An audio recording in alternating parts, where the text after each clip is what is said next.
چنانچہ کتابوں میں ایک واقعہ لکھا ہے، ایک انگریز لڑکے نے اپنی والدہ کے بارے میں لکھا ہے، اس کو کہتے ہیں 8 لائز آف اے مدر، کہ ایک ماں جس نے 8 جھوٹ بولے. تو وہ لڑکا کہتا ہے کہ میرا والد بہت غریب تھا، وہ فوت ہو گیا تو میں اپنی مدر کے پاس رہنے لگا.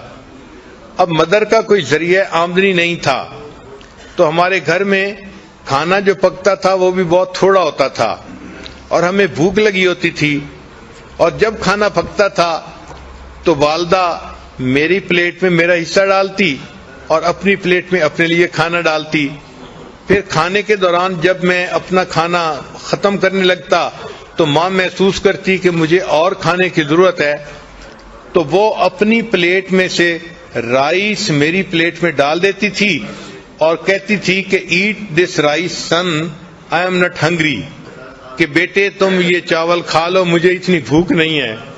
وہ بچہ کہتا ہے کہ بعد میں بڑے ہو کے مجھے پتا چلا کہ میری ماں اس وقت جھوٹ بول رہی ہوتی تھی، بھوک اس کو بھی ہوتی تھی، لیکن وہ مجھے تسلی دینے کے لیے کہتی تھی کہ بچے تم کھا لو، مجھے بھوک نہیں لگی ہوئی.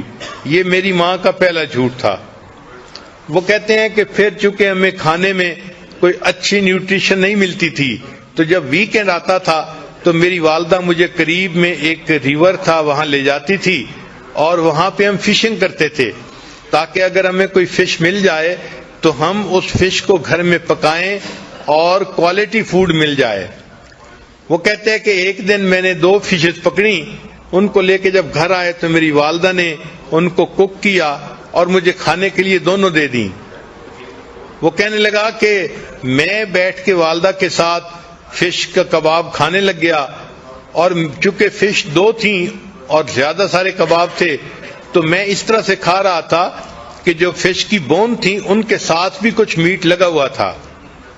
تو میں کھا کے رکھتا جا رہا تھا، میری والدہ آ کے میرے پاس بیٹھ گئیں اور اس نے وہ جو بونز تھیں وہ اٹھا کے ان کے ساتھ جو میٹ تھا وہ کھانا شروع کر دیا.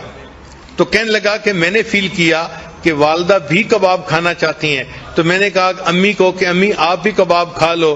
تو میری ماں نے کہا کہ نہیں بیٹا، fish eat this fish son because I don't like it, میں فش کھانا اتنا پسند نہیں کرتی، تم فش کا کباب کھا لو. اور یہ میری ماں کا دوسرا جھوٹ تھا. حالانکہ فش اسے پسند تھی اور وہ بچے ہوئے اس کی جو ہے نا میٹ کو بون سے کھا رہی تھی. پھر وہ کہتے ہیں کہ میں بڑا ہوا، اسکول گیا، پھر ایک دن آیا کہ میری والدہ مجھے امتحان کے لیے لے کر گئی. میں کمرے کے اندر امتحان دینے میں مصروف تھا، گرمی تھی اور میری والدہ باہر بیٹھی ہوئی تھی. باہر میری والدہ نے میرے لیے ایک کولڈ ڈرنک جو ہے نا گلاس میں ارینج کیا. چنانچہ جب چھٹی کا ٹائم ہوا میں باہر نکلا تو میری والدہ نے مجھے وہ ٹھنڈا گلاس شربت کا پیش کیا. تو میں نے اسے کہا کہ امی آپ پی لو. تو وہ مجھے کہنے لگی کہ بیٹے مجھے پیاس نہیں لگی ہوئی، تم پی لو. تو والدہ نے وہ سارا کا سارا جوس مجھے پلا دیا اور خود کچھ نہیں پیا. یہ میری والدہ کا تیسرا جھوٹ تھا. پھر کہتے ہیں کہ جب میں ذرا بڑا ہوا تو میرے اسکول کے ایکسپینسز بھی تھے، تو اب والدہ کو کوئی نہ کوئی کام کرنا تھا. تو والدہ نے کیا کیا کہ قریب میں ایک میچ فیکٹری تھی، تو وہاں سے خالی ڈبے لے کے آتی تھی اور گھر میں رات کو بیٹھ کے ان کے اندر میچز کو بھرا کرتی تھی.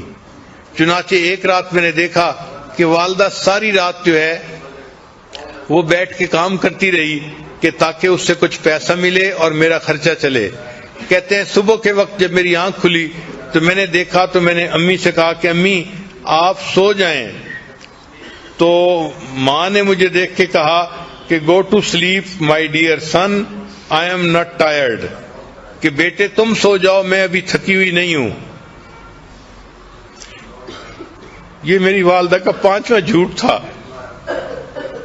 حالانکہ وہ تھکی ہوئی تھی لیکن مجھے اس نے کہا کہ میں تھکی ہوئی نہیں ہوں، تم سو جاؤ. پھر وہ کہتا ہے کہ میں نے اسکول میں اچھی پرفارمنس دکھائی، اس کے اوپر مجھے اسکالرشپ مل گیا اور مجھے امریکہ کی ایک بہترین یونیورسٹی میں داخلہ مل گیا. تو میں اپنے گھر سے امریکہ شفٹ ہو گیا. وہ کہتے ہیں کہ جب میں پڑھنے کے لیے وہاں چلا گیا تو فون پہ میری والدہ مجھے کہتی رہتی اپنا خیال رکھنا، اپنی پڑھائی کا خیال رکھنا، یہ کرنا وہ کرنا۔ وہ کہتے ہیں کہ پڑھنے کے بعد پھر مجھے ایک جاب مل گئی تو میں نے ایک گھر بھی کرائے پہ لے لیا اور اس کے بعد پھر میں نے شادی کا بھی پروگرام بنا لیا، حتیٰ کہ میری شادی ہو گئی۔ تو میں نے اپنی والدہ کو بتایا تو والدہ نے کہا کہ بیٹا تم اپنی بیوی کو خوش رکھنا اور اپنے گھر میں خوشی سے زندگی گزارنا۔ میں نے والدہ سے کہا کہ امی آپ یہاں آ جائیں، ہم میاں بیوی اکیلے ہیں، آپ ہمارے پاس آ کر رہیں، ہمیں آپ کی جو ہے وہ کمپنی بھی مل جائے گی اور میں آپ کے لیے اداس بھی ہوں۔ تو میری والدہ نے مجھے کہا کہ نہیں بیٹا، مجھے تو جو بڑے گھر ہوتے ہیں ان میں رہنا اچھا نہیں لگتا، میں اپنے اسی چھوٹے سے کرائے کے گھر میں زیادہ بہتر ہوں۔ یہ میری والدہ کا 7واں جھوٹ تھا جو اس نے میرے ساتھ بولا۔ پھر میرے پاس چونکہ پے اچھی تھی تو میں چاہتا تھا کہ اپنی والدہ کو ہر مہینے کچھ نہ کچھ پیسے دے دیا کروں، تو میں نے ایک مرتبہ کچھ پیسے اپنی والدہ کو بھجوائے تو میری والدہ نے وہ پیسے مجھے واپس بھجوا دیے۔ تو جب میں نے پوچھا کہ امی آپ نے پیسے واپس کیوں بھجوائے تو والدہ نے کہا کہ بیٹا میرے پاس انف منی تھی، مجھے اور پیسے کی ضرورت نہیں تھی۔ یہ میری والدہ کا جو ہے وہ 7واں جھوٹ تھا جو اس نے میرے سامنے بولا۔ پھر کچھ ایسے دن گزرے کہ والدہ نے فون میں مجھ سے رابطہ نہیں کیا تو میں بھی پریشان تھا کہ 3-4 مہینے ہو گئے والدہ سے فون پہ کبھی تسلی سے بات نہیں ہوئی۔ کہنے لگے کہ پھر ایک دن ذرا میں نے جب زیادہ فون کیا تو مجھے پتا چلا کہ میری والدہ بیمار ہیں اور ہاسپٹلائز ہیں۔ وہ کہتے جب مجھے یہ پتا چلا تو میں ٹکٹ بنوا کے فوراً اپنے گھر آ گیا۔ میں ہاسپٹل گیا، میں نے جب اپنی والدہ کو دیکھا تو میری والدہ بالکل ہڈیوں کا ڈھانچہ بن گئی تھی، اس نے بہت سارا ویٹ لوز کر لیا تھا۔